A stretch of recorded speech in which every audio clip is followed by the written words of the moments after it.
കാരണം ദൈവത്തിന്റെ വചനം കാലിന് ദീപമാണ്, പാതയ്ക്ക് പ്രകാശമാണ്.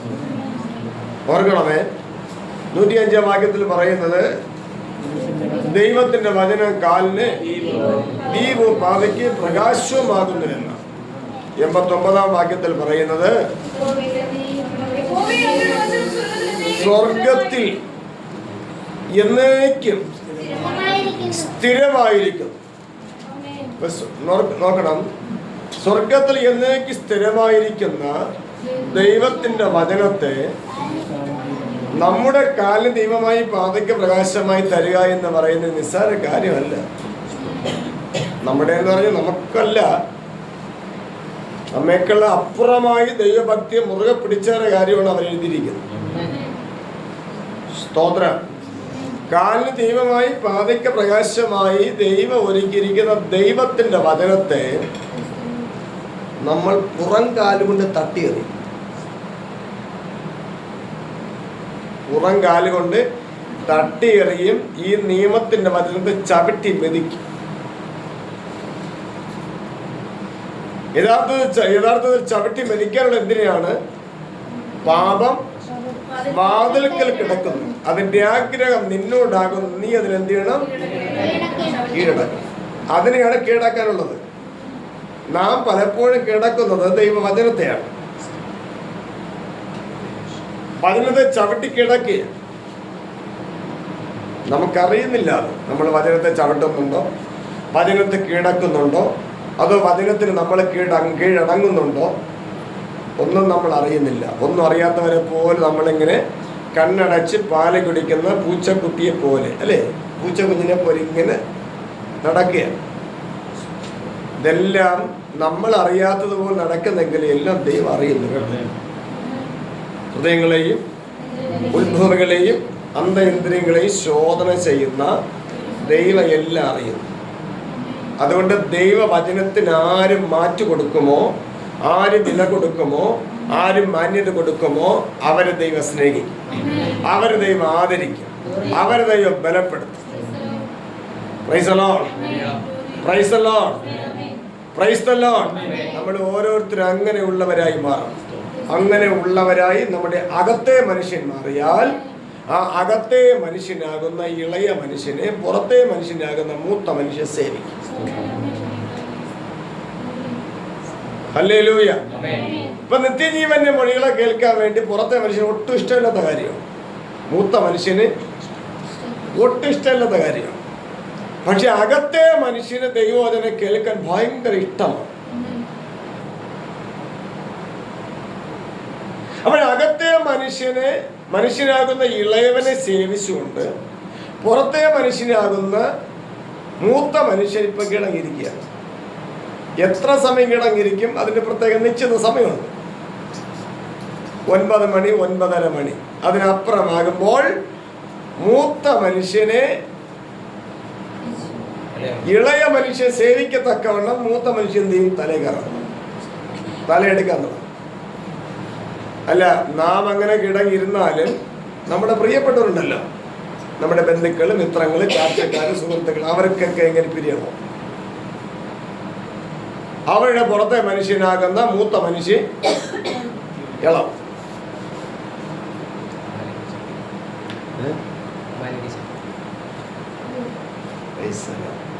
അല്ലേ? നാം ഒരു പരിധിവരെ അങ്ങ് അകത്തെ മനുഷ്യനെ സേവിച്ച് കിടങ്ങിയാലും ശേഷിക്കാൻ നമ്മുടെ ആൾക്കാരുണ്ടല്ലോ, എൻ്റെ ഇന്നാര്, എൻ്റെ എൻ്റെ എൻ്റെ എൻ്റെ എൻ്റെ നമ്മൾ ഇതുവരെ വിട്ടിട്ടില്ല എൻ്റെ എൻ്റെ എന്നുള്ളത്. അതൊക്കെ നമ്മളെ വിടണം.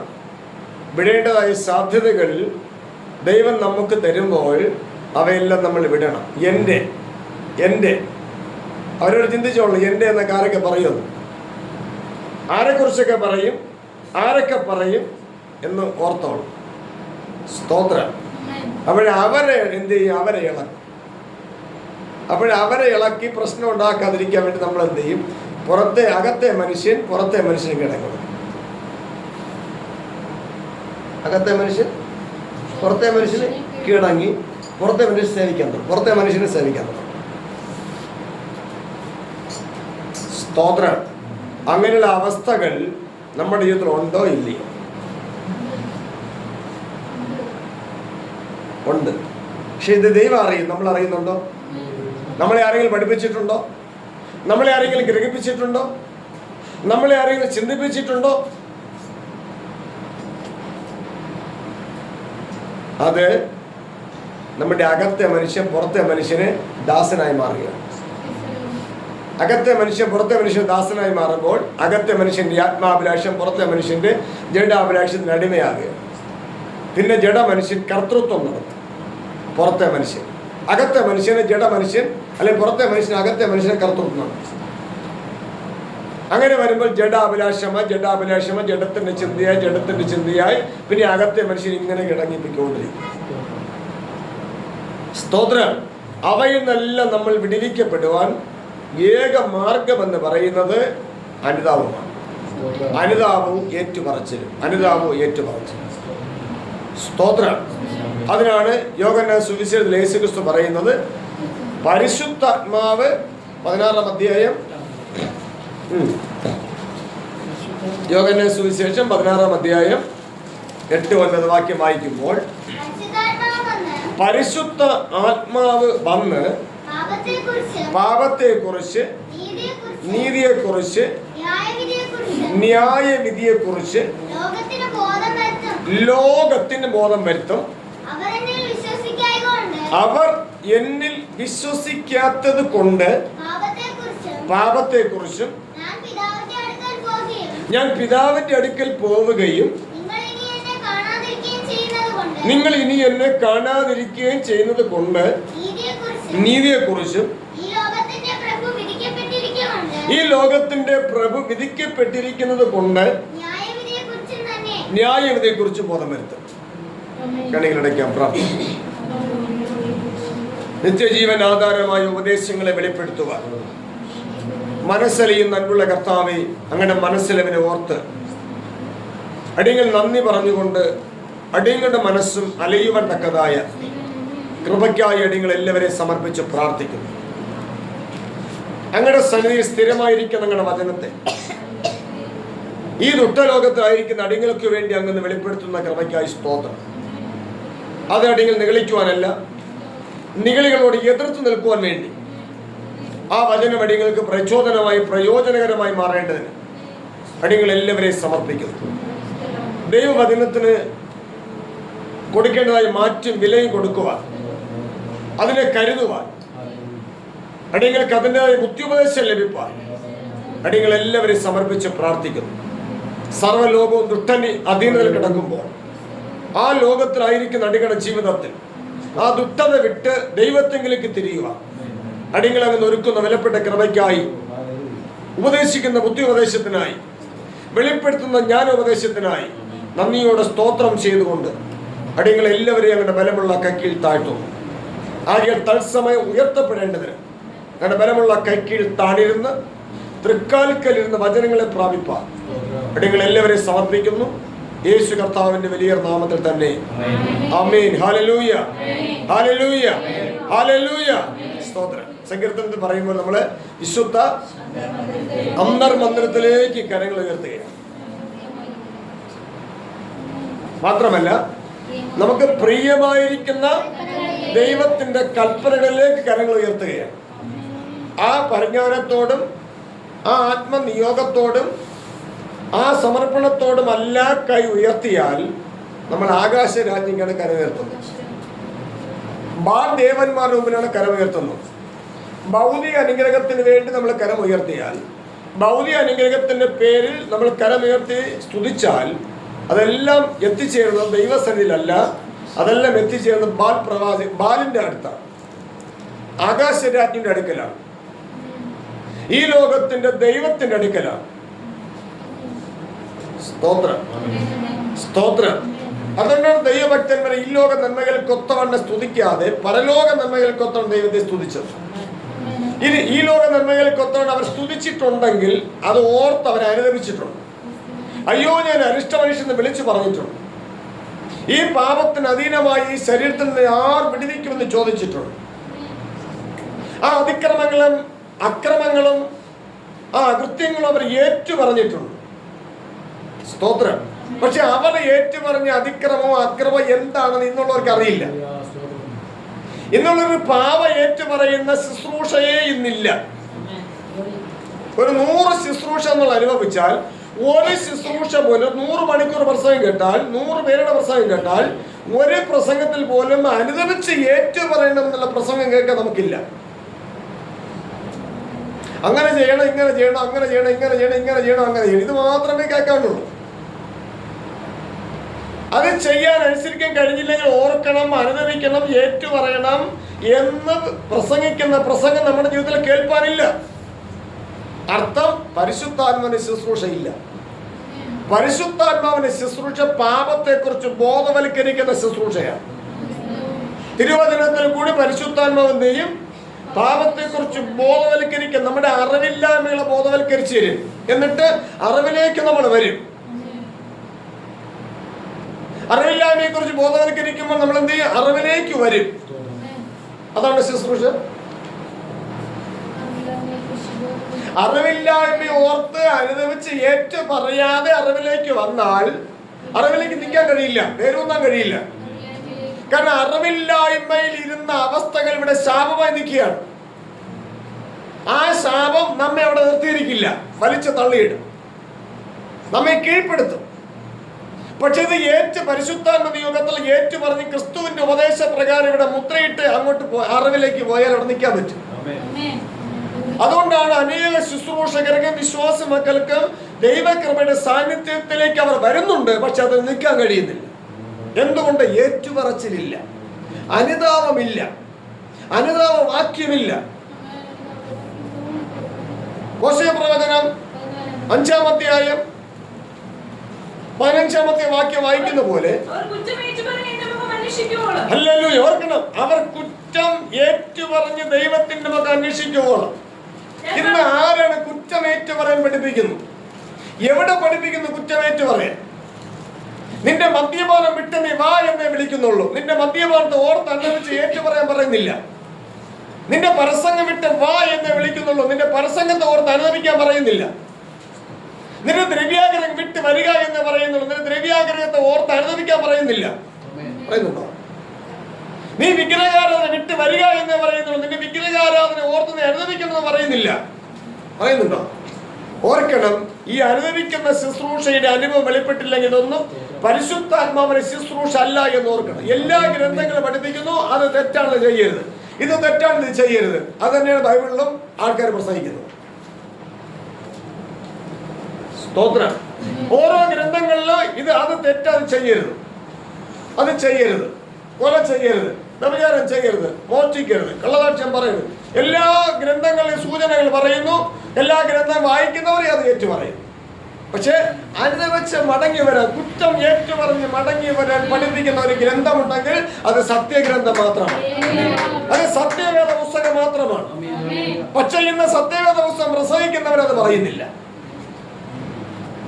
എന്താ പറയാത്ത കാരണം അവർ പരിശുദ്ധാത്മ അഭിഷേകം പ്രാപിച്ചു എന്ന് പറയുന്നുവെങ്കിലും അവർ പരിശുദ്ധാത്മ അഭിഷേകം പ്രാപിച്ചിട്ടില്ല. അതുകൊണ്ടാണ് അവർ അനുദപിക്കുന്നതിനെ കുറിച്ച് പറയാത്തത്. സ്തോത്രം. അവർ പരിശുദ്ധാത്മ അഭിഷേകം പ്രാപിച്ചു എന്നവർ പറയുന്നു, അഭിപ്രായപ്പെടുന്നു, അവകാശപ്പെടുന്നു എങ്കിലും അവർ പരിശുദ്ധാത്മ അഭിഷേകം പ്രാപിച്ചിട്ടില്ല. പരിശുദ്ധാത്മാഭിഷേകം പ്രാപിച്ചാൽ യേശുക്രിസ്തുവിടെ 16-ാം അധ്യായത്തിൽ യേശുക്രിസ്തു വെളിപ്പെടുത്തിയതുപോലെ പരിശുദ്ധാത്മാവെന്ന കാര്യസ്ഥൻ വന്നിട്ട്, പരിശുദ്ധാത്മാവെന്ന ദൈവം വന്നിട്ടല്ല, പരിശുദ്ധാത്മാവ് എന്ന കാര്യസ്ഥൻ വന്നിട്ട് പാപത്തെ കുറിച്ച് ബോധം വരുത്തും. പാപത്തെ കുറിച്ച് ബോധം വരുത്തിയാൽ കുറ്റം ഏറ്റു പറഞ്ഞിരിക്കാൻ കഴിയും. പ്രവചനാത്മാവിൽ പറയാണ്, പ്രവചനത്തിൽ ഹോശേയ പ്രവാചകൻ പറയാണ്, അത് പരിശുദ്ധാത്മ നിയോഗം പ്രാപിച്ചിട്ട് പറയുന്നുവെന്നാണ് പത്രോസ് അപ്പോസ്തലൻ പറയുന്നത്. അല്ലേ? പ്രവചനം ഒരിക്കലും സ്വന്തം ഇഷ്ടത്താൽ വന്നതല്ല, ആരുടെയും മനുഷ്യ ഇഷ്ടത്താലോ സ്വന്തം വ്യാഖ്യാനത്താൽ വന്നതല്ല. പ്രവചനം പരിശുദ്ധാത്മ നിയോഗം പ്രാപിച്ചിട്ട് പ്രവചിച്ചതാണ്. അവർ കുറ്റം ഏറ്റുപറഞ്ഞ് മടങ്ങി വരണമെന്ന് പ്രവചിച്ചത് പരിശുദ്ധാത്മ നിയോഗം പ്രാപിച്ചിട്ട് പ്രവചിച്ചതാണ്. അല്ല, മടങ്ങി വരിക എന്നല്ല, കുറ്റം ഏറ്റുപറഞ്ഞ് വരിക. നമ്മൾ ശ്രദ്ധിക്കേണ്ട കാര്യമാണ്. ക്രിസ്തീയോട് ഇത്തിരി പ്രസംഗങ്ങളുണ്ട്, നല്ല പ്രസംഗമാണ്. യേശുവിനെ വാഴ്ത്തി പുകഴ്ത്തി ഇങ്ങനെ സ്വർഗത്തോളം ഉയർത്തി പ്രസംഗിക്കും. ദൈവവചനത്തെ ഉയർത്തി പ്രസംഗിക്കുന്ന ആൾക്കാരുണ്ട്. നമ്മളെ നല്ല പ്രസംഗം, വചനം തന്നെ പ്രസംഗിച്ചു. അല്ലേ? വേറെ ഒന്നും അതിൽ ചേർത്തില്ല, വചനം തന്നെ പ്രസംഗിച്ചു. പക്ഷേ അനുദപിച്ച് മടങ്ങി വരാൻ പറഞ്ഞോ? അറിവില്ലായ്മ അനുദപിച്ച് മടങ്ങി വരണം, അനുദപിച്ച് മടങ്ങി വരാൻ പറഞ്ഞോ? ഏറ്റു പറഞ്ഞ് മടങ്ങി വരാൻ പറഞ്ഞോ? നിന്റെ പാപത്തിൽ നിന്ന് നീ പാപത്തെ ഓർത്ത് അനുദപിച്ച് കുറ്റം ഏറ്റു പറഞ്ഞ് മടങ്ങി വരാൻ പഠിപ്പിച്ചോ? അപ്പൊ പരിശുദ്ധാത്മാവിന്റെ ശുശ്രൂഷ എങ്ങനെ ഇരിക്കുന്നെന്നും ആ മനഃപാഠമാക്കിയ മനുഷ്യ കൽപ്പനയിൽ കൂടിയുള്ള ശുശ്രൂഷ എങ്ങനെ ഇരിക്കുന്നുവെന്ന് തിരിച്ചറിയണം.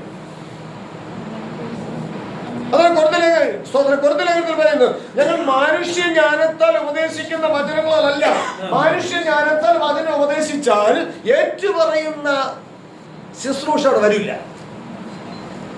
ദൈവാത്മാവിന്റെ ശുശ്രൂഷയാണെങ്കിൽ കുറ്റം ഏറ്റുപറയുന്ന അനുഭവത്തിനകത്ത് വരും.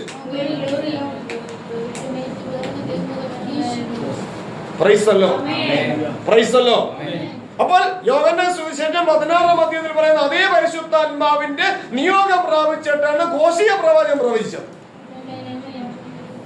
അല്ലെ? പത്രോസ് അപ്പോസ്തലൻ അതാണ് അതിനെ കുറിച്ച് പറയുന്നത്.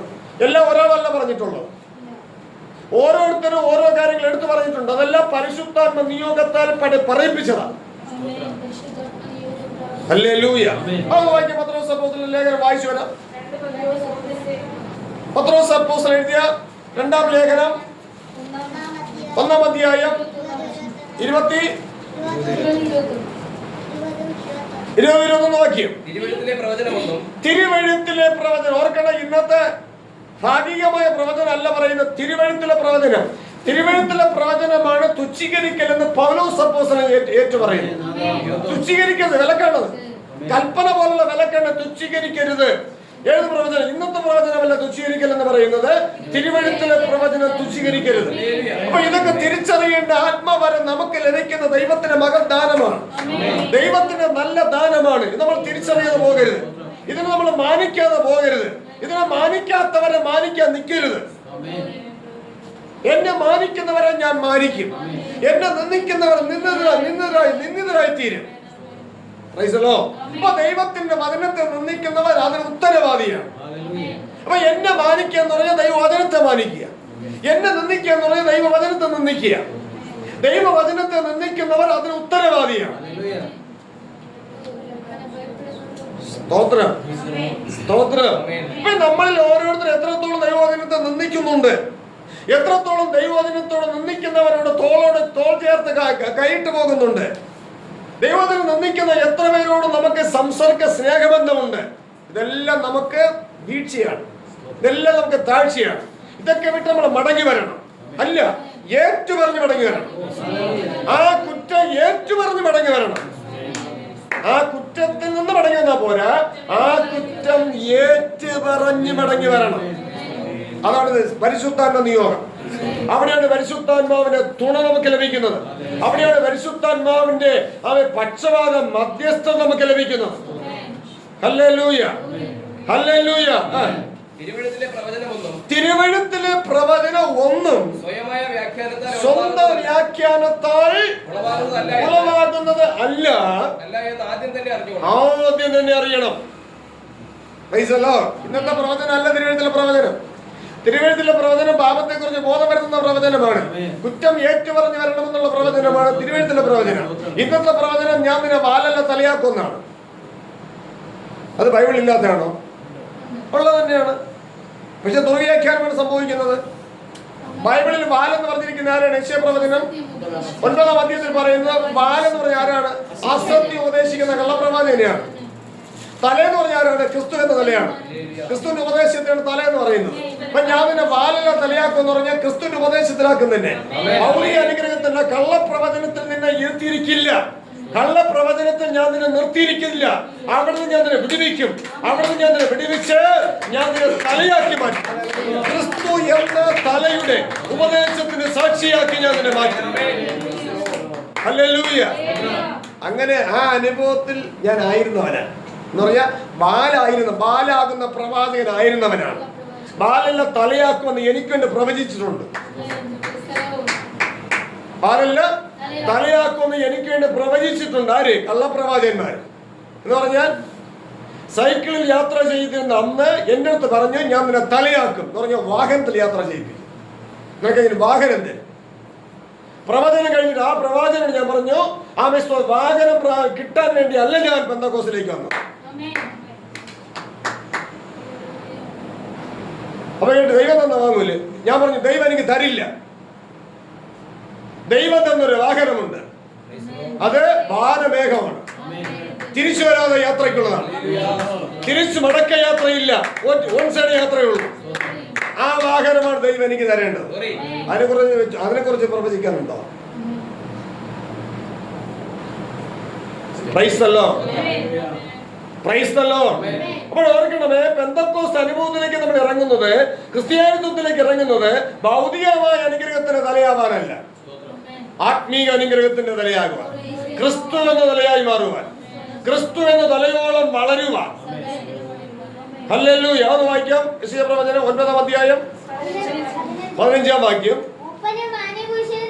മൂപ്പനും മാന്യ പുരുഷനും തന്നെ തല. അസത്യം. അസത്യം എന്ന് പറഞ്ഞാൽ എന്താണ് അസത്യം? ഭൗതിക അനുഗ്രഹത്തെ ആത്മീയ അനുഗ്രഹത്തോട് ഉപമിച്ച് പ്രസംഗിക്കുന്നതാണ് അസത്യം. അസത്യം ഉപദേശിക്കുന്ന പ്രവാചകൻ ആരാണ്? ബാല്. ബാല്. ബാല്. ഇതിനെ കുറിച്ചാണ് ഉൽപ്പത്തി പുസ്തകത്തിൽ പറഞ്ഞത്, ഞാൻ നിന്നെ വാലല്ല, ഞാൻ നിന്നെ തലയാ.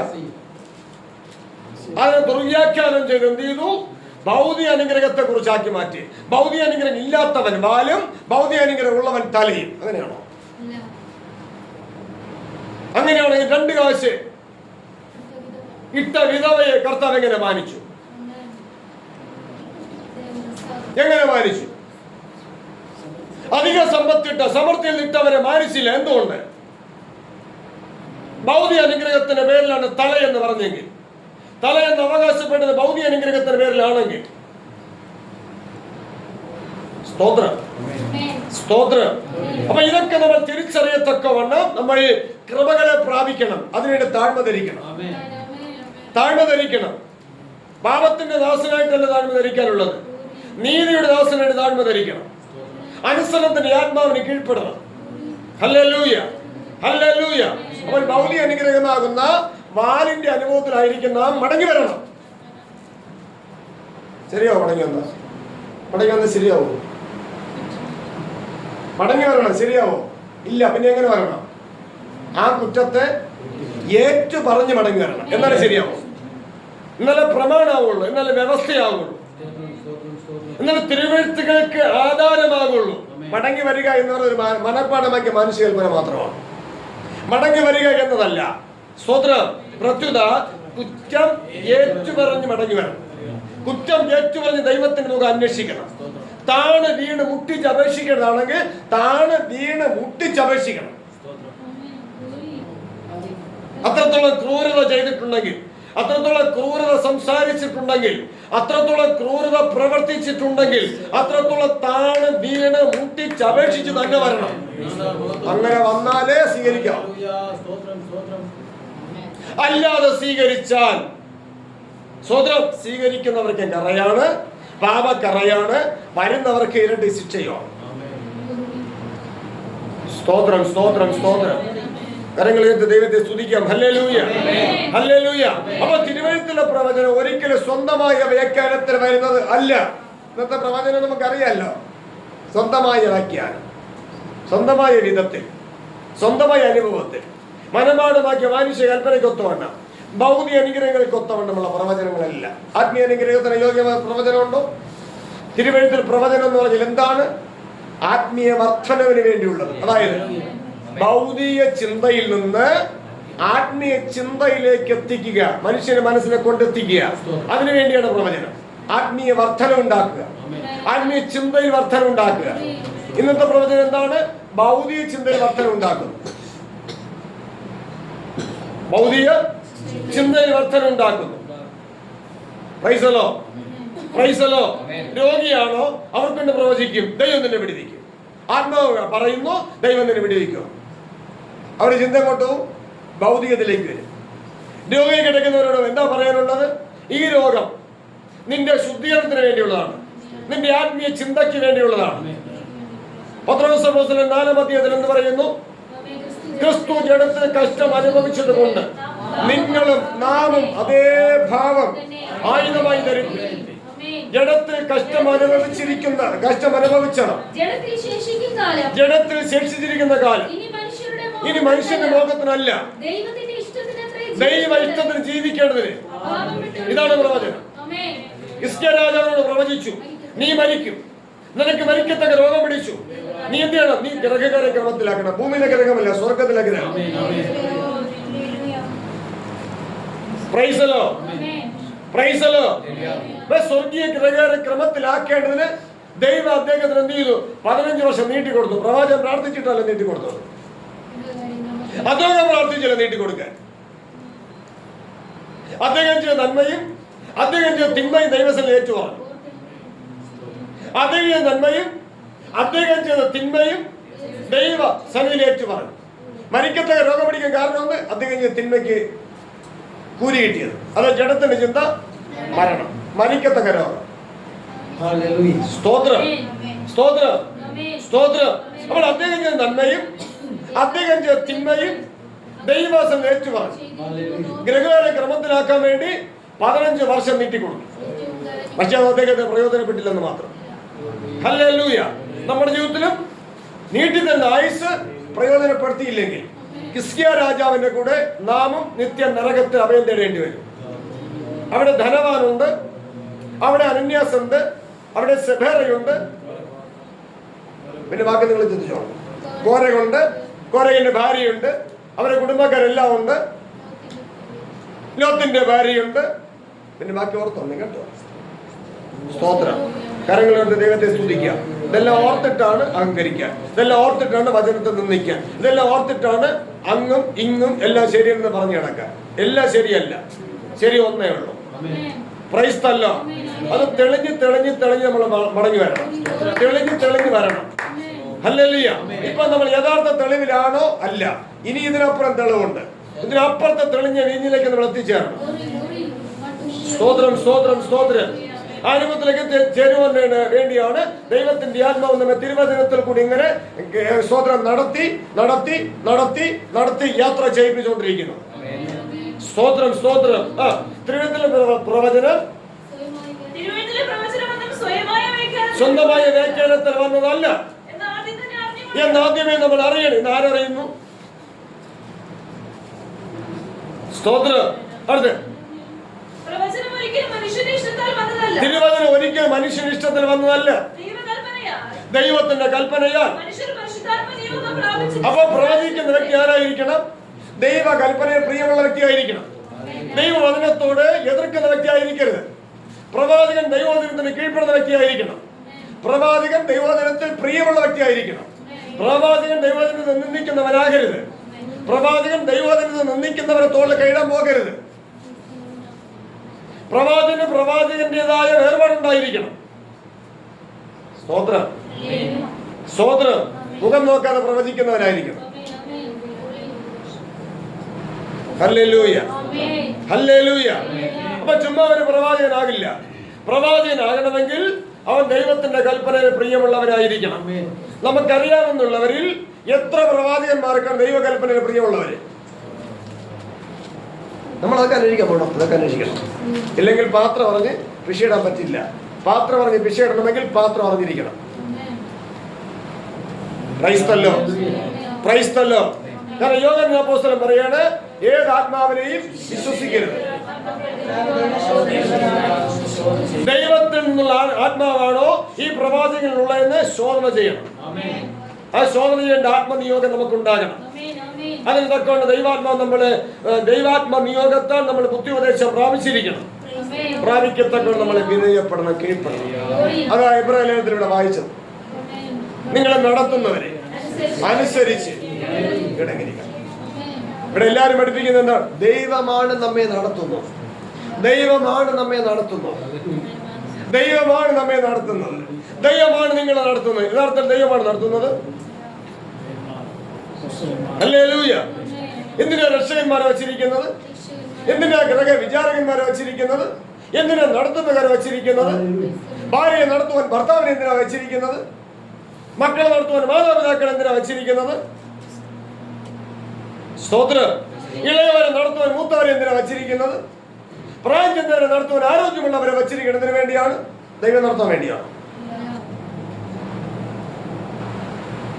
കടപ്പാടുകളുണ്ട്. കടപ്പാടുകൾ ആർക്കും ഉപേക്ഷിക്കാൻ പറ്റില്ല. Hallelujah, hallelujah. ഈ കടപ്പാടുകളെല്ലാം ഉമന്ന് കളഞ്ഞിട്ട് എല്ലാം ദൈവം നിങ്ങൾ നടത്തും എന്ന് പറയുന്ന കള്ളപ്രവാചകനാണ്, കള്ളപ്രവചനമാണ്, കള്ളപ്രവാചകനാണ്, കള്ള അപ്പോസ്തലനാണ്. അവൻ ദുരുപദേഷ്ടാക്കന്മാരാണ്. സ്തോത്രം. അവരെല്ലാരും കൂടി ഒന്നടങ്ക സംഘം ചേർന്നുകൊണ്ട് ഈ പാവപ്പെട്ടവനെ ദുരുപദേഷ്ടാവെന്ന് പറഞ്ഞാൽ ഈ പാവപ്പെട്ടവൻ ദുരുപദേഷ്ടാവാകില്ല. Praise the Lord. അവരുടെ സ്വന്തം കാര്യമാണ് അവര് പറയുന്നത്. അവർ നിരപരാധി വെച്ച് പറയുന്നത് മാത്രം. Price the Lord. അതൊക്കെ സംഭവിക്കുമ്പോൾ എന്റെ വീണ്ടെടുപ്പെടുത്തു എന്ന് ആമേൻ സ്തോത്രം അറിഞ്ഞുകൊണ്ട് ഞാൻ എന്റെ തല ഉയർത്തണം. എന്റെ തല എന്ന് പറഞ്ഞാൽ ക്രിസ്തു എന്ന തല ഉയർത്തണം. ക്രിസ്തു എന്ന തലയെന്ന് ഉദ്ദേശിക്കുന്നത് സത്യവചനമാണ്, ആത്മീയ വചനങ്ങളാണ്. ആത്മീയ വചനങ്ങളാകുന്ന സത്യവചനത്തെ ഞാൻ ഉയർത്തണം. Praise the lord. ബന്ധുക്കളോ മിത്രങ്ങളോ അയൽവാസികളോ ആരും ഉയർത്തിയില്ലെങ്കിലും കർത്താവിന്റെ ഉപദേശത്തെ ഞാൻ ഉയർത്തിയാൽ കർത്താവ് എന്നെ ഉയർത്തും. Praise the Lord, praise the lord. ദുഷ്പ്രവർത്തിക്കാരെ ഉയർത്താൻ അനുവാദമില്ല, സത്യ നമസ്കാരികൾ ഉയർത്താം. Praise the lord. അത്തരത്തിൽ നമ്മൾ ജാഗ്രതയുള്ളവരായിരിക്കണം. അതിനുവേണ്ടി നമ്മൾ പരിശുദ്ധാത്മാവിനെ പ്രാപിക്കണം. ഹല്ലേലൂയ. ആ ഹോശേയ പ്രവചനത്തിലേക്ക് ഒന്ന് മടങ്ങി വന്നിട്ട് തിരിച്ചു വരാം. അവർ കുറ്റമേറ്റു പറഞ്ഞു. ഹല്ലേലൂയ. 5-ാം അധ്യായം 4-ാം വാക്യം വായിക്കാം. അവർ തങ്ങളുടെ ദൈവത്തിന്റെ അടുക്കലേക്ക് മടങ്ങി വരുവാൻ തക്കവണ്ണം അവരുടെ പ്രവൃത്തി സമ്മതിക്കുന്നില്ല. തങ്ങളുടെ ദൈവത്തിന്റെ അടുക്കലേക്ക് മടങ്ങി വരുവാൻ തക്കവണ്ണം അവരുടെ പ്രവൃത്തികൾ സമ്മതിക്കുന്നില്ല. അതുകൊണ്ടാണ് അവരവരുടെ നടപ്പും അവരവരുടെ പ്രവൃത്തിയും അവരവർ ശോധന ചെയ്യണം. എന്റെ ഈ നടപ്പ്, എന്റെ ഈ പ്രവൃത്തി ദൈവത്തിന്റെ അടുക്കലേക്ക് എത്തിച്ചേരാൻ വേണ്ടിയുള്ളതാണോ? ശോധന ചെയ്യണം. എങ്ങനെ ശോധന ചെയ്യാൻ പറ്റും? തിരിച്ചറിവില്ലെങ്കിൽ ഞാൻ ചിന്തിക്കും, ഞാൻ ചെയ്യുന്ന പ്രവൃത്തിയും എന്റെ നടപ്പും നല്ലതാണ് എന്ന് പറഞ്ഞാലോ? തിരുവചനത്തിൽ കൂടെ ശോധന ചെയ്യണം. തിരുവചനം പഠിപ്പിക്കുന്നവരെ വെച്ച് ശോധന ചെയ്യിപ്പിക്കണം. Hallelujah, hallelujah. എനിക്ക് എന്റെ രക്തത്തിൽ കൗണ്ട് കുറവുണ്ട്, ഞാൻ ഇങ്ങനെ ശോധന എന്നാ മതിയോ? ശോധന ചെയ്യുന്നിടത്ത് കൊണ്ടുപോകുക. കൗണ്ട് കുറവാണ്, അത് ലാബിന്റെ കുറ്റമല്ല. കൗണ്ട് കുറവായത് ലാബിന്റെ കുറ്റമല്ല, എന്റെ അശ്രദ്ധയാണ്. എന്റെ ശരീരത്തിലുള്ള രോഗമാണ് അതിന് കാരണം. Price the Lord. അതിന് പ്രതിവിധിയുണ്ട്. അത് ലാബിൽ കൂടെ ആ ഡിഗ്രികൾ മനസ്സിലാക്കിയാൽ, ആ കുറവ് മനസ്സിലാക്കിയാൽ അതിന് പ്രതിവിധി ഉണ്ട്. മനസ്സിലാക്കിയില്ലെങ്കിൽ പ്രതിവിധി ഇല്ല. സ്തോത്രം, സ്തോത്രം, സ്തോത്രം എന്ന് പറയും പോലെയാ. അതിന് യോഗ്യമായ തിരിച്ചറിവുള്ളവരിൽ കൂടെ ആ ശോധന നമ്മൾ മനസ്സിലാക്കണം, ഗ്രഹിച്ചറിയണം. എങ്ങനെ ശോധന ചെയ്യണം? സ്തോത്രം. ഇപ്പൊ നമ്മൾ കേട്ടു, മടങ്ങി വരണം പോരാ, പിന്നെ കുറ്റം ഏറ്റു പറഞ്ഞ് മടങ്ങി. അവിടെയാണ് വിജയം. മടങ്ങി വരണതിൽ വിജയമില്ല. കുറ്റം ഏറ്റു പറഞ്ഞ് മടങ്ങി വരണം. കുറ്റം ഏറ്റു പറയുന്നതിൽ നമ്മൾ ഉപേക്ഷ വിചാരിക്കരുത്. കുറ്റം ഏറ്റു പറയുന്നത് നമ്മുടെ പരാജയമല്ല, കുറ്റം ഏറ്റു പറയുന്നത് നമ്മുടെ വിജയമാണ്.